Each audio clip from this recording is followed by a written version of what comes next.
Hi friends, welcome back to our channel. ఇది మొన్నటి mini vlog. ఇంకా హాస్పిటల్ చెకప్ అయితే ఉంది అని చెప్పేసి అయితే చెకప్కి వెళ్ళాము. ఇంకా అక్కడికి వెళ్ళేసరికి టూ మచ్ హీట్ అవుతుంది. ఇంకా లోపల కూర్చోలేము, బయట నిల్చోలేము అన్నట్టుగా ఉంది మా పరిస్థితి. ఇంకా వర్షం పడిపోవడమేమో కానీ ఇంకా వేడి అనేది అంత దారుణంగా అవుతుందంటే అంత దారుణంగా అవుతుంది.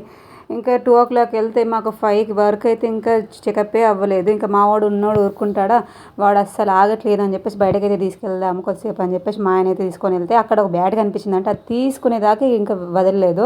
అది కనీసం వాడికి లేవడం కూడా అవ్వట్లేదు, వాడంత హైట్లో ఉంది. ఆయన దాన్ని కొనిచ్చుకునేదాకా వదిలిపెట్టలేదు మావాడు అనమాట. అట్లా ఉంటుంది మా వంతో. ఇంకా వాళ్ళు వెళ్ళేదాకా అయితే ఒక్కదాన్నే కూర్చున్నాను. ఈవినింగ్ 4:30కి అట్లా మేడం అయితే పిలిచారు. ఇంకా 4:30కి చెకప్ చేయించుకొని ఇంకా ట్యాబ్లెట్స్ అయితే తీసుకొని ఇంటికైతే రిటర్న్ అయిపోయాము. నాకైతే కూర్చోవడమే అవ్వట్లేదు బాబు అంటే ఇంకా మేడం 2 నుంచి 5 వరకు అలాగే కూర్చోబెట్టింది అనమాట. అంత జనాలు ఉండే అంత ఇబ్బంది అనిపించింది నాకైతే. ఇంకా బెడ్ ఇస్తే హ్యాపీగా పడుకొని తీరిగ్గా ఇంటికి వెళ్తా అన్న ఫీలింగ్ అయితే వచ్చేసింది. ఇంకా ఫైనల్గా వచ్చేటప్పుడు ఫుడ్ కూడా ఏం తినలేరని చెప్పేసి అయితే వచ్చేటప్పుడు ఫలుదా తీసుకుని అయితే రిటర్న్ అయితే ఇంటికి వెళ్ళాను. ప్లీజ్ వీడియో నచ్చితే లైక్ చేయండి, సబ్స్క్రైబ్ చేసుకోండి.